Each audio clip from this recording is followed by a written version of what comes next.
On today's Locked On Thunder podcast, what should the Oklahoma City Thunder do in the draft, and are these injuries a cause for concern? You are Locked On Thunder, your daily Oklahoma City Thunder podcast. Part of the Locked On Podcast Network, your team every day.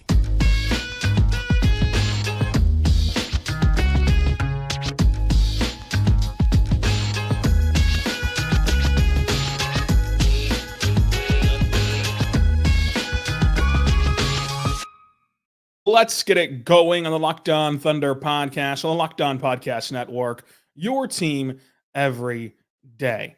I am your host, media member, and Inside the Thunder beat writer, Rylan Stiles. You can follow me on Twitter at Rylan_Stiles. Follow the show on Twitter at LOThunderPod. Joined today by Derek Parker, who is, of course, the owner and operator of Inside the Thunder and the great work at Draft Digest, plus Heat Checks. It's a Friday, Derek. Heat checks are coming fast and furious. I love your heat check episodes on your YouTube channel, Deep Park OK. Derek, how are you doing today? I'm phenomenal, man. I'm having a great day. And that day's always made better when I hear that just spicy locked on intro, just revving up another episode from Rizzy Rye himself. It's a great day. Another episode is here, like it or not. But Derek, what's just your overall vibe check on this Thunder team? I mean, this has been a great season by all accounts because they've already won 52 games and they have not lost 3 in a row yet. That might change tonight in Indy, but they've not lost 3 games in a row this entire season. A feat that only Boston and Minnesota can also claim so far this year. Very, very rare. Where do you think this Thunder team sits right now as their ceiling?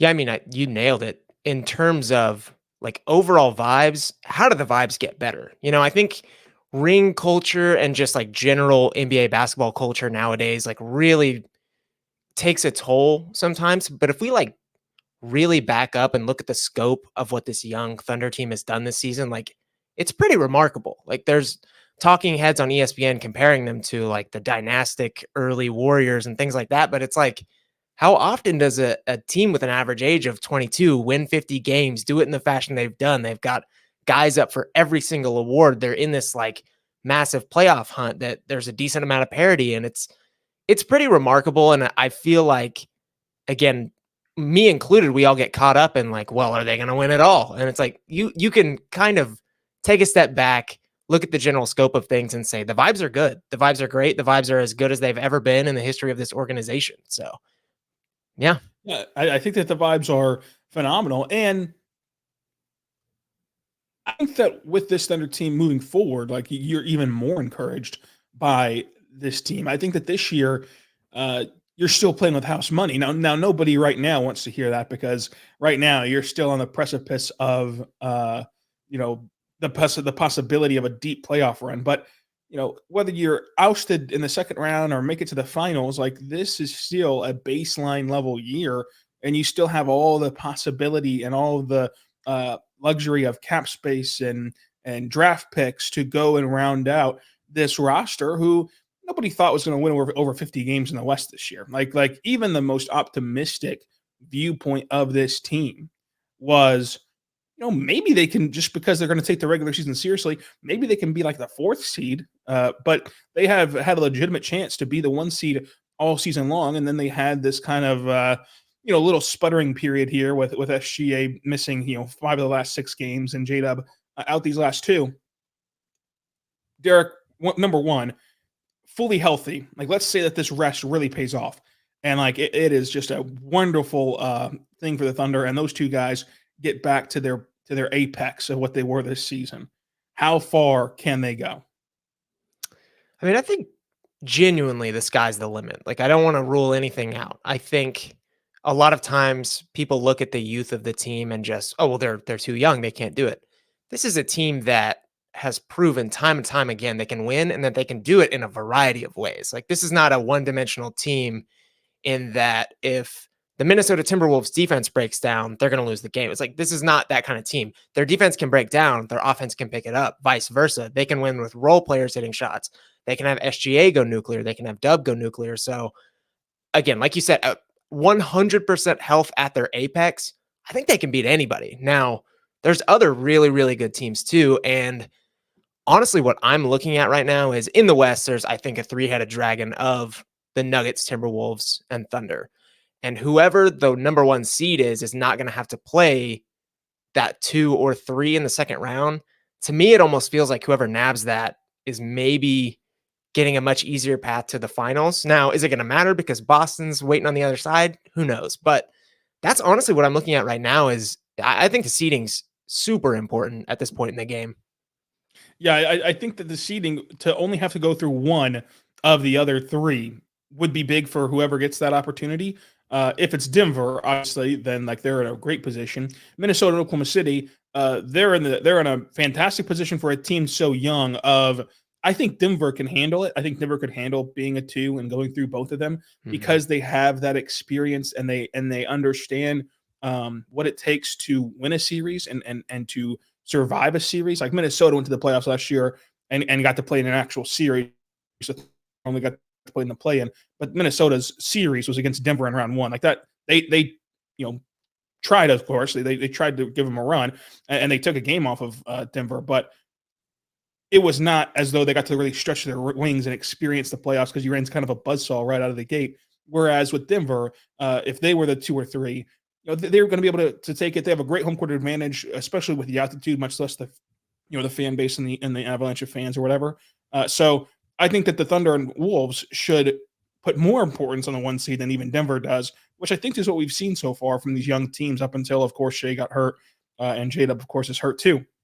Now, speaking of, we obviously can agree if those guys are not at their apex, this team is not going to go very far because I think that those are the guys that stir the drink and they are the reason why you can be successful. But what is your concern level about these injuries as we stare down another game where Shai's out and Jdub is questionable, although he was at shoot around today? Yeah, I don't want to be Debbie Downer, but I think there is cause for concern. I think the NBA is just so hard. And I think the stars have to align in a variety of ways to really make an impact, especially in the playoffs, much less the regular season. And if those stars aren't aligned heading into a really, like we talk about the West, of course, there's that 3-headed dragon, but these other teams are not pushovers either. Like a first round matchup versus the Suns, the Kings, the Pelicans, like those are not going to be easy series. Winnable, certainly, but not easy. So I think there's definitely cause for concern. Like you said, those guys are the nucleus of everything that Oklahoma City does. There's people saying, well, they're just having bad shooting games. That's stemming from the fact that there's no creators doing everything on offense. That Dub isn't out there breaking down the first line of defense and getting Case and Wallace more open looks. So there's cause for concern. Even if they come back, obviously they've played a full season together, but you got to kind of work back into it. It's not just they're put back in the lineup and everything's great. There's a lot that goes into it. And I think right now, some of those stars probably aren't aligned. Yeah, I think that the injury part of it, it's concerning in the sense of if they can't come back and be who they were before, Shai especially, because I think with Jdub the concern is the Jdub concern is that this injury, as his ankle injury, has kind of followed him this whole year. Like he misses a couple games here, a couple games there, and it kind of flares up on him. So it's clearly something that is susceptible to happening again and re-injuring that ankle over and over again. And he's rolled both ankles in the same year. So that's the concern there. If you want to play in the finals, you got to play for another 3 months. And so the concern would be that the ankle injury comes back. With Shai, the quad injury, if he does not have that same change of pace and that same burst, like it really limits his game of how great he can be. And now, he hit the game winner Sunday, but everything leading up to the game winner was not very good from Shai, just because he was hurt, and you can tell he was laboring out there. So do I think it's cause for concern in the sense of they won't play again? No, of course not. It is cause for concern, though, in terms of can they get to their highest outcome as a duo? I think that they will. I think that they are just not slow playing this because I think that they legit need the rest. but I think that it is going to be able to get solved with rest. Like they're going to be able to get as close to 100% as any other player is at this stage in the season with rest. I think that the contusion and the rolled ankle, that's all you can do for them is rest, and they're doing that. And they're going to get an artificial, like an actual week off with no missing games from the end of the regular season to the first game of the playoffs. So if all it takes is rest, they're going to get that. And I don't think that the chemistry thing will be a big deal, but we hear all the time about rest versus rest and where it will fall out. But ultimately, I'm still really optimistic about this Thunder team in the postseason. Yeah, obviously you take the rest. Like, I'm not saying they should have continued to play anybody. We saw Shai the other night, and it seemed like they maybe got him back out there a little early, and no one really knew how he would respond. Maybe Shai didn't even know. Maybe he was feeling better than he thought, and he got out there and it didn't feel great. But I was looking today, and I feel like the last time we truly got that MVP level performance from Shai was March 14th, and we're coming up on a month. Is he going to be able to get back to that pace in this, whatever it is, 6 games? Like, I think that's the hope. That's the goal. Like you said, I'm probably optimistic he can. He's a phenomenal basketball player, but there's just so many moving parts in this that it's kind of hard not to be at least a little tentative about their outcome. Coming up, how will the seedings shake out, and who should the Thunder want to play? Plus, we'll talk NBA draft. But first, I want to say right now about our good friends over at eBay Motors. Check out eBay Motors today because passion, drive, and patience, that's the formula for winning a championship. It's also the formula for keeping your ride or die alive. eBay Motors has everything you need to maintain your vehicle and level it up to peak performance. Superchargers, roof racks, exhaust kits, LED headlights, and more. Whether you're into speed, power, or style, eBay Motors has you covered. With over 122 million parts to choose from for your number one ride or die, you'll always find exactly what you're looking for. And with eBay's guaranteed fit, your part will fit your ride every time the first time or your money back. Plus, with eBay Motors, you're going to be burning rubber, not cash. With all the parts you need to choose from at the prices you want, it'll be easy to make your car the MVP candidate and bring home a huge win by keeping your ride or die alive at ebaymotors.com. Eligible items only. Exclusions do apply. eBay's guaranteed fit is only available for U.S. customers.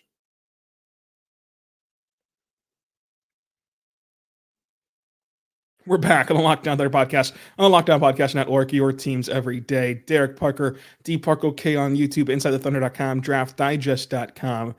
Derek, where in the world will these seedings shake out? Who's going to get the 1 seed? Let's just start there.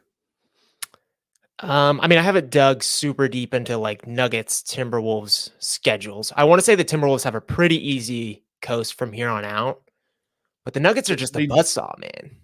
Yeah, the Nuggets are incredible. They do play each other, which will be just a massive game on April 10th. Well, with as few games are left, it might come down to that. Yeah. I for some reason lean Timberwolves getting 1. I don't know why. I think with Jamal Murray out a little bit, Denver's dealing with some injury stuff. Their schedule's maybe not as easy. They haven't had one all year, so they're not used to like playing ahead. I feel like the Timberwolves are just kind of better positioned for it. They have been all year. That's just the way my gut leans. Do you lean Thunder 3? I do. The end of their schedule isn't the easiest. There's several winnable games, but there's also, if they're not 100%, there's plenty of losable games as well. I lean Thunder getting 3. And I don't think that's probably as doom and gloom as people make it out to be. I don't know. Obviously, the organization would probably prefer to be as high as possible. If you ask Mark Daigneault tomorrow, hey, would you prefer 1 or 3? He'd probably give you a silly little quip and say, obviously, we want 1. But 3 is not as bad as people make it out to be, certainly. So I want you to expand on that because I actually had a podcast this morning talking about how the Thunder it'd be advantageous to be 3, but I want to hear your reasoning on why that is. I think the definitive reason it isn't is because, like we talked about, you have to play the 2 seed in round 2 probably, which is not going to be fun because those 3 teams are really good. But outside of that though, you look at these teams that they'll potentially match up with at 6, Suns, Pelican, Kings. That to me sounds a little more fun than playing a Lakers or a Warriors in round one. Just personally, I think obviously the Lakers matchup isn't great. We've talked about that plenty before. I'm sure you've worn it out. I just think those teams look a little better. They're a little more set in stone. It seems like the Mavericks are clear ahead of that 6, which is another team I think OKC probably doesn't want to sniff. So right now, I mean, it almost just seems better matchup wise. So I agree. We had a whole podcast breaking it down this morning where I was saying that the 3 seed, number one, and a very nerdy, underrated, just dumb reason why is because you have your opponent the second the game's end on Sunday, and your entire staff can just deep dive on that opponent versus waiting for the play-in. If you're the 1 seed, which granted, you're the 1 seed, you're supposed to win the matchup no matter what. You don't know your actual opponent until the Friday before the Sunday game 1, and that's not a huge deal. These NBA staffs are like 50 people deep, if not more. They're going to be able to handle scouting for multiple teams, just like college teams do for March Madness. But it's a tiny bit of a luxury to have all 50 plus people working on one team versus having to spread them out a little bit. Now, the matchup thing is the biggest reason why. The matchup being who I think will be better for them, because I think that we can both agree, and we'll get into this right now. My number one, bad matchup for the Thunder is the Lakers. That's my number one. And I don't think that the Lakers can get above 9 personally.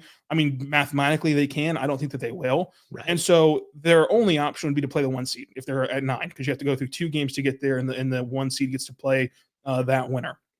So you take away the Lakers option. My number 2 is Dallas. I don't think that Dallas is a good matchup for OKC or for anybody. I don't think that any team in the playoffs should want to play Dallas because of Luka. And so with Dallas's trajectory right now, they are at 5. They're a couple games away from 4. They're a game up on 6. They're playing really good basketball, winning 8 of their last 10. You feel good about maybe you avoid Dallas in that stretch. And so you also, if you can have the Nuggets get 1 with them winning the April 10th game, you would avoid the Nuggets until the conference finals, which would still be beneficial. So that's where I'm at. Where are you at on the matchups? Because I think that it's interesting if we can both agree that it's Lakers and Mavs 1 and 2. Who is the best matchup for the Thunder? Because I think that there's actually a case to be made for a lot of those teams at the other echelon being good matchups for the Thunder. Right. Now, I think people get really honed in on size. They're like, well, the Lakers are so big, or Dallas has 2 bigs.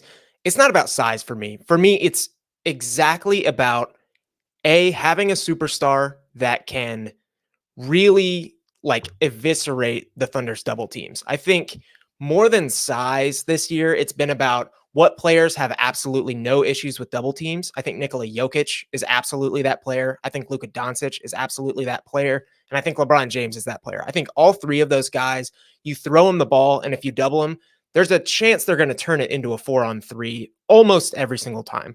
And I think the reason the Lakers were so deadly is because they have that player and they have Anthony Davis. They've got the size. The Mavs are the same way. They've got Luka and they've got size. Nikola Jokic is that size. He's the guy who can eviscerate double teams and play in the post, yada, yada. So those 3 teams, absolutely with you there. Other than that, I want to stick to that theme because I think that's probably what's going to eventually get Oklahoma City is just stars that absolutely can't miss on nights where their role players are firing on all cylinders. It's just things are not going your way. The offense can't keep up.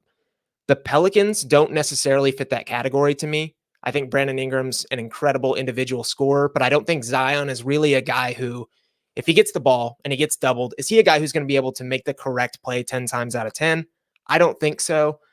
The caveat with the Pelicans being, obviously, they can throw Herb Jones at SGA for 4, 5, 6, 7 games. That's not what you want. The Kings, again, Sabonis kind of has that, but I'm not quite as worried about that as Jokic, obviously, who's like the 3rd Pokemon evolution of him. So I lean Pelicans. I think the Suns also a little bit have that. They've just got hyper scores all over the court. Their defense is awful, but Kevin Durant, I don't necessarily think would be an as easy a matchup as people think. He's been there, done that, proven it. Devin Booker's the same way. He's done it in the playoffs. He's made the finals being that guy. Those are the 3 I'm looking at. Suns, Kings, Pelicans. Just to put a bow on it, You get to decide who the Thunder play. And this is the thing, Derek. We're entrusting you to pick who the Thunder would beat in the first round, and you just feel great that they beat them. Now, this is a tough assignment because it's a very tough Western Conference. But who's the team? If you said the Thunder have to get their first playoff win since Kevin Durant left, who's the team? I say Pelicans. I think the Pelicans, while they have talent, it's not honed. They are no more proven in the playoffs than Oklahoma City is. They're kind of a mess situationally. They're kind of a mess chemistry-wise. I don't see really any scenario where the Pelicans beat the Thunder in a 7-game series. And that soundbite could come back to bite me, but that's who I'd pick.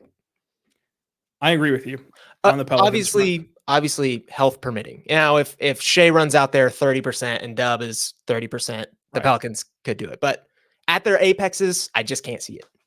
Right. This conversation flips totally if Shai's not MVP Shai and Jdub's not, rising star, all-star Dub. Because if not, then you have a tough time picking who they would beat. If they are at their 1%, ceiling, then they can beat anybody, including the Denver Nuggets. So the Pelicans, though, I also think that there's just something. This is going to be really Bill Simmons-esque.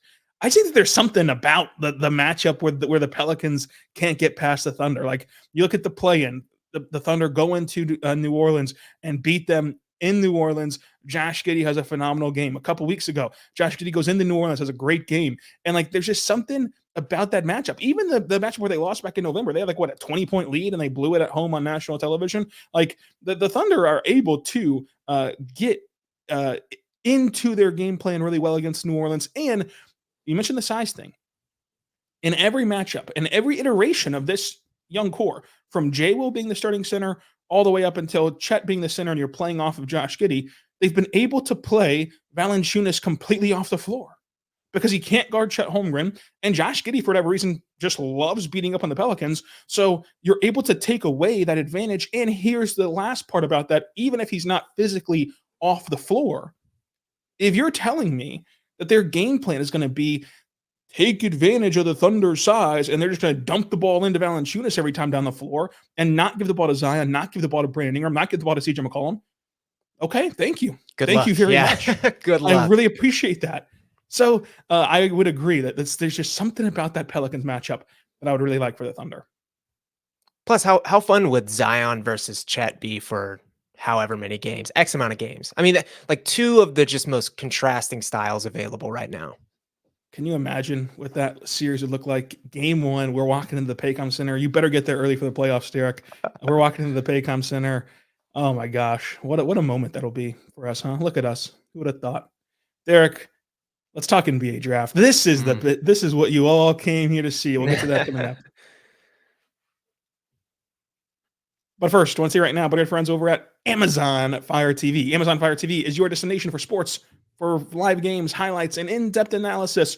Fire TV offers you the amazing viewing experiences with smart TVs, as well as the Fire TV stick that you can plug into your existing TV that provides you access with millions of movies and TV shows, as well as free and live TV. Whether it's opening weekend of baseball, college basketball's tournament, or you're going to want to watch just free live TV, go to Fire TV to go there and see that they've recently created a Fire TV channel to deliver a constant supply of the latest videos from your favorite sports brands, all for free, including us at Locked On. So make sure you go there because it has most big pro leagues and college conferences as well. Fire TV channel lets you dive into the game analysis, highlights, and even more to keep up to date on the latest world of sports, from March Madness to NBA to MLB and lots more. Not to mention the great news, entertainment, gaming, travel, cooking videos as well. Check out Fire TV channels on the Fire TV and Alexa devices. If you have not checked out Fire TV, you should by going to amazon.com/LockedOnFireTV. That's amazon.com/LockedOnFireTV.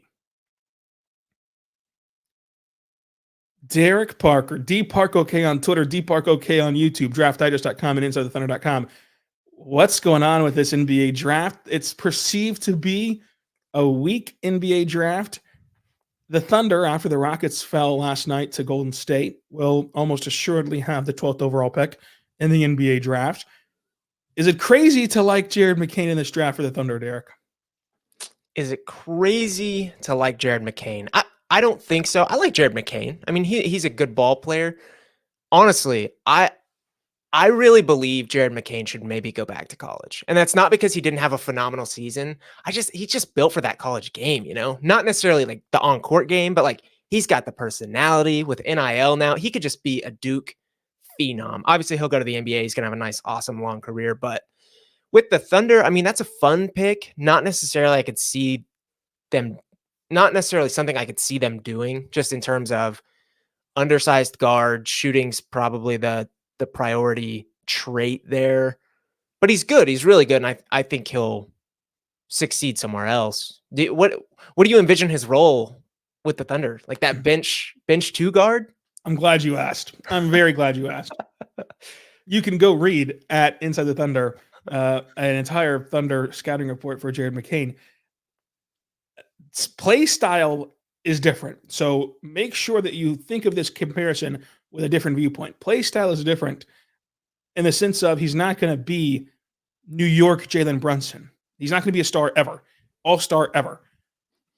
But he can be Dallas Jalen Brunson.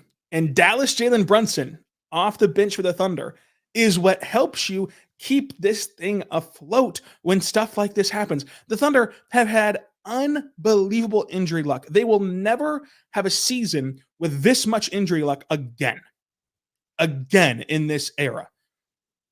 And yet they still cannot create space, cannot create offense without Jdub and Shai. Now, obviously, every team will have a huge detraction without their 2 go-to scorers. But this team should be good enough to stay afloat offensively without Jdub and Shai, as they almost beat the 76ers on Tuesday, if they just had a little bit more creation punch, because they have a lot of good play finishers, a lot of good defenders. Can you get that creation punch and that shooting punch from Jared McCain, who can help steady things for you? And even whenever they're fully healthy, I think that it can round everything out and help you kind of avoid those scoring lulls from the fact of his 3-point shooting, but also the fact of he can kind of set the table at the NBA level with better players around him. I think that he can do that better the way he showed in college. And we saw this Thunder roster in that January spurt when they used Micic as a table setter for the second unit. It helped Jdub out. It helped Chet out. It helped everybody out in that staggered lineup. And so McCain can kind of fill that role as well. I just don't think, and maybe it's not Jared McCain, even though I love Jared McCain, I just don't think this team is out on guards. I don't disagree. I don't know. The guard pool in this draft is pretty funky in terms of lead guards. There's a lot of teams that need one, and there's not that many available. The Raptors now are in need of one. I think the Wizards will be in a market for one. The Spurs are in a market for one. So it almost seems like some of these guys are going to get sniped off the board early. But with this draft, with this draft in general, people are going to fall that the Thunder want. Like we talk about the 12th pick. That's not necessarily extremely flashy when you just bring it up. Oh, they have the 12th pick. People will blow that off. With the 12th pick, you're potentially getting someone on their board that they want at 5, 6, 7. Like players are going to be selected ahead of 12 that they have no interest in drafting. So, and I think that's exactly what happened with Jalen Williams too a few years ago. It's like, who knows where they had Jalen Williams on their board? He could have been 3rd. And they ended up getting him at 12. They could do that very same thing this year with a player that they have number 2, 3, 4 on their board. They're getting him at 12. Maybe they jump up a few picks to go grab him. But it's just a really interesting draft. I think it is weaker. Like I can't say it's not weaker, but it's also going to have great basketball players. Every draft is going to have great basketball players. You just got to weed through and find them. And I think this is really what's going to separate some good organizations from some bad organizations this year. Is we're going to see players get drafted that should have no business going top 5, top 7, top 10. And we're also going to see some really, really good players fall to 12, 14, 38. Like you just never know.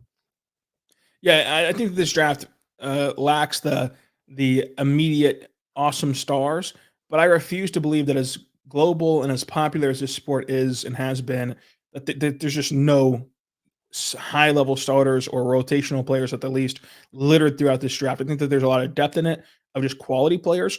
There might not be any, A1 guys for a roster, but short of that, I think that this draft has a lot of promise. And with the 12th pick, you're in position to technically trade up, but even more importantly, you can trade back and get better assets because, like you're mentioning, with a draft that's not clear cut. It's not as like boom, boom, boom as like the 21 draft where it was like, okay, it's going to go Cade, Jalen Green, Evan Mobley. It's going to go Suggs, Scotty Barnes, Kuminga in some variation. Like we all knew that leading up to the draft. Without that certainty, the evaluation of these guys are going to be totally different team to team, as they are every year, but even more dramatically this year. And so you could get your guy at 12 that you wanted at 1. You could get your guy at 14 that you wanted at 5 or whatever. Like those things, the math's going to be really different on these picks. So maybe trading back and getting additional assets on the table, trading ups on the table, or just staying puts on the table, or using this pick to go get you something else independent of the draft is on the table as well, especially with the cap space that Oklahoma City has. So they can do a variety of things in this draft. Where would be the prospect that you'd hone in on if you were in the GM chair right now and had to make your selection? But you could pick any reasonable prospect for the Thunder at 12. You're saying which player or what range? Which player would you pick at 12 in that's reasonably in that range? It's really tough because the ranges are just, I think there's probably a top 4 to 5, and then I think 6 through 18 is probably one massive range. So I just genuinely like, I love Modest Pizelis. I think he's phenomenal. I have him as like my second ranked prospect, but there's a chance he's on mocks right now. Maybe guys are getting intel that he's going to fall to 13. So if he's there, grab him. I think if Riza Shai is there, grab him. Donovan Clingan is there. I want to touch on Donovan Clingan for a little bit. Just let me get off my chest. Go cook. People, firstly, he's maybe completely out of the range because he's just absolutely dominant in this NCAA tournament right now. Final Four, probably going to be a back-to-back national champion, just purely off skill and will and whatever else. People are completely out on Donovan Clingan, and I understand because for the last few years, it's been the Thunder would never get a traditional big. It will never happen. He doesn't fit the play style. Donovan Clingan is as thundery a traditional big as they get. He can pass. He can play make. He can do a lot of things. He's more mobile than almost any traditional big we've seen in recent years. And you can do more than just plant him in the paint. There's this misconception that, well, if you draft him, all he does is stand in the paint, and all he's going to do is dunk. You can play him out of the short roll. You can put him in the dunker spot. You can screen him up high. There's so many versatile things you can do with a big of that size. And I just think at this point in the game for Oklahoma City, it's less about individual versatility than it is team versatility. And Clingan adds that layer to the Thunder in terms of they're huge when he's on the court. You can play him and Chet at the same time and have Chet as this roving, rim-protecting big man, probably that he was born to be. And if you stagger them, you get the same level of rim protection with Clingan on the court as you do with Chet off the court. So I think, again, he's probably played himself a little too high to nab him at 12. But I think just the notion that they would be out on him simply because he's 7'2" and can't shoot threes is a little silly. We cannot have our initial 2024 draft pod, which we're going to do a lot more of in the summer, without getting your thoughts on another Final Four big man, Zach Edey. Take it away. You know my thoughts on Edey. I don't want to besmirch. Do I know your thoughts on Edey? I guess you didn't read my scouting report on InsideTheThunder.com. That's okay, though. But go ahead. Go ahead with Zach Edey. I think Zach Edey is fine. I think he probably has a role in the NBA. Maybe. Yeah, Boban has a role in the NBA, too. Yeah. Exactly my point. I think he's got genuinely. I think we act like we do this a lot of. It's like, oh, the Zach Edeys and the Drew Timmies. I think Zach Edey's better than like what we have traditionally said of like really good collegiate players. I think he's really good. I think he's more skilled than people give him credit for. I think if there was a team willing to make him a like 1B, maybe a 2 focal point, that he could really succeed. My issue is that A, no team's going to do that, and B, that's not conducive to winning the NBA Finals. So it's kind of like really good basketball player, could be a really good basketball player. Is anyone going to make him that in the NBA? Probably not. Yeah, he lacks mobility. He can't defend it outside of drop coverage in the NBA, which it's tough to pull off, especially for the Thunder specifically. Whenever they're trying to switch everything, he can't play make, he can't shoot, he can't really do anything besides be in the paint and have really good footwork down there. I'll give him credit for that. We don't really know if the whistle will translate from the college ranks to the NBA ranks. I don't think it, especially will translate 1-to-1 in that case. So that limits him offensively from what he's been able to accomplish before. And like you said, nobody's going to use him the way that Purdue uses him, just feeding him the ball inside every single possession. And if they did, 29 other teams would say thank you for doing that, just like we talked about the Valanciunas of, okay, threes are worth more than two. We established this a long time ago. And so most teams will be able to counter an offense that's centered around that. And I don't think that he will just feast on the glass at the NBA level at all. So I just have way more detractions from Edey than positives. Now, if he would have stayed in that slotted role, I mean, I've seen people mock him 12. Give me a break. If he would have stayed in that slotted role of like early second round, yeah. I mean, you get a second round pick on a non-guaranteed deal as a change of pace guy who you don't play and you stick in the G League and then you bring him up. And then if you get a matchup that you need Edey type for, you throw him in there. Or if you just want to just ruin a team's flow for 2 or 3 minutes, like the Mavericks did in the playoffs with Boban against the Clippers, then you put him in that setting. But this idea that he's like some lottery pick, I cannot come around on. And if he ends up being a lottery pick, of course, credit to him. I'm happy he's going to get paid, but I just don't think he'll be worthy of a lottery pick. I'd be shocked. I'd be shocked if he went lottery. I'd be stunned. I'd be speechless. Nonplussed. We would be in the Thunder facilities and we would be jaw dropped. We'd make eye contact pretty quick. Hey, we were super wrong. Are we gonna sign a pact right here on the show that if Edey is picked in the lottery, we will look at each other and do a cartoonish jaw dropping? Yes.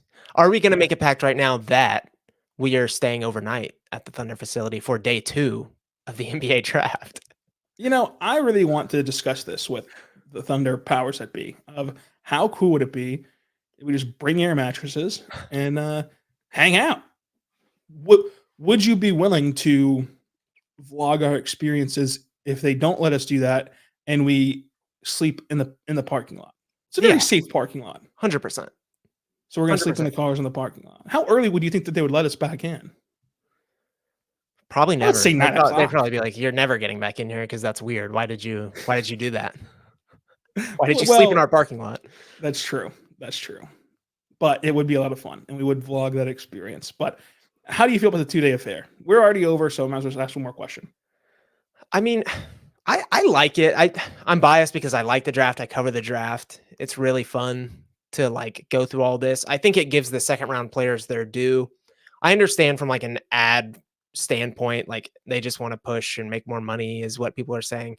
I don't know if that's necessarily the case. I think the draft can get so jumbled that so many things can happen.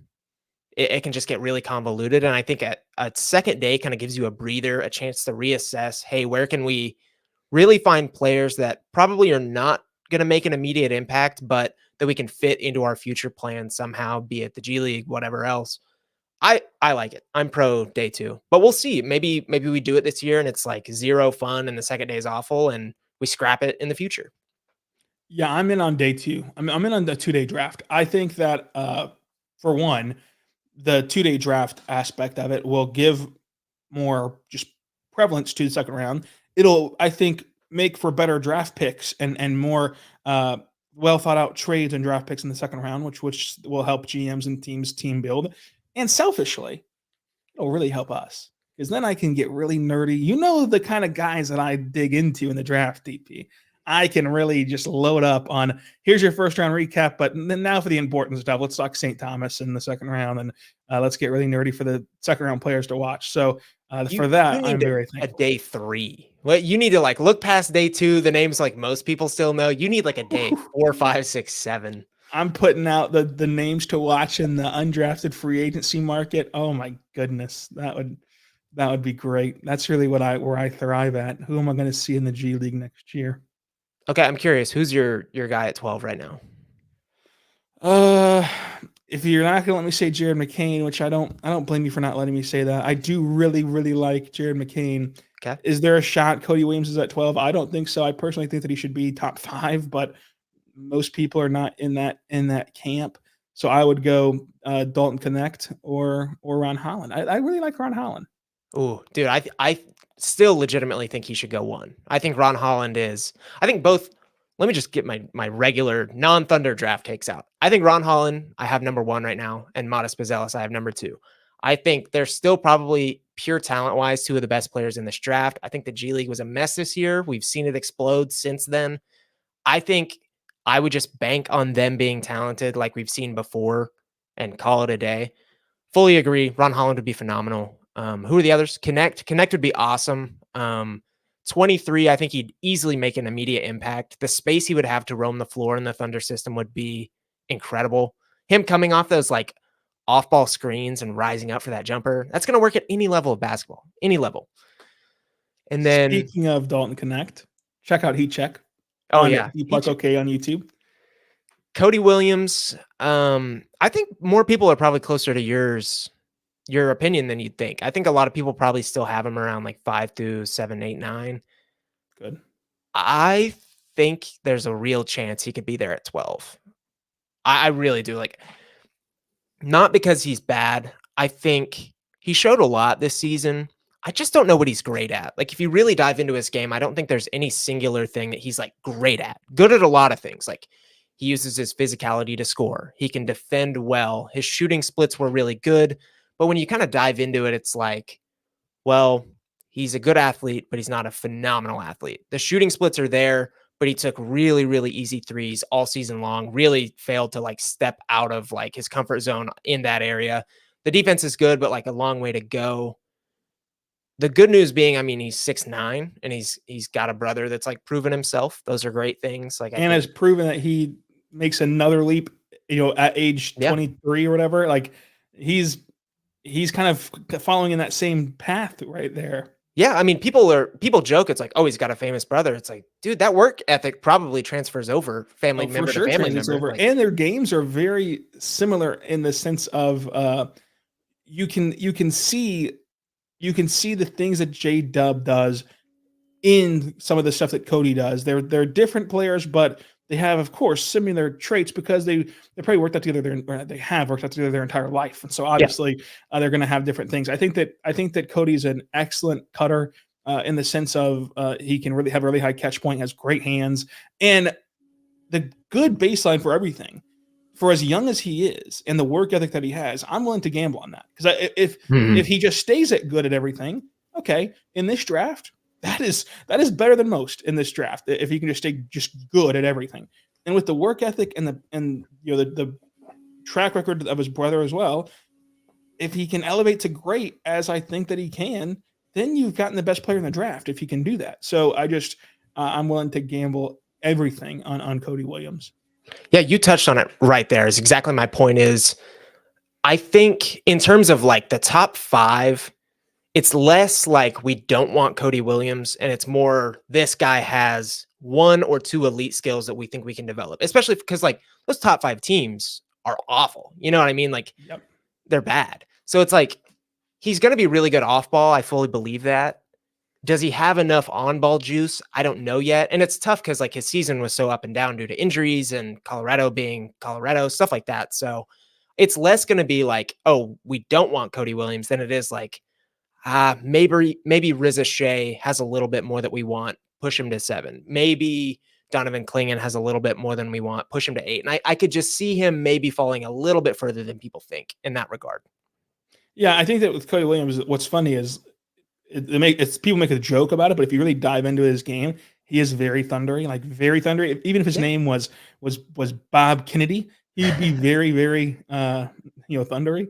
So I think that's great.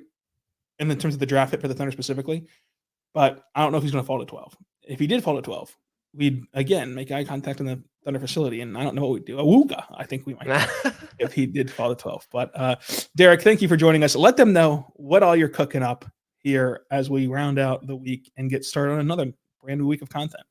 Yeah, I think, is this the first pod since you're an official ITT honoree, or did we do one other one? We had the official announcement. Yeah. But now this is the first time we've ever cooked afterward. Right.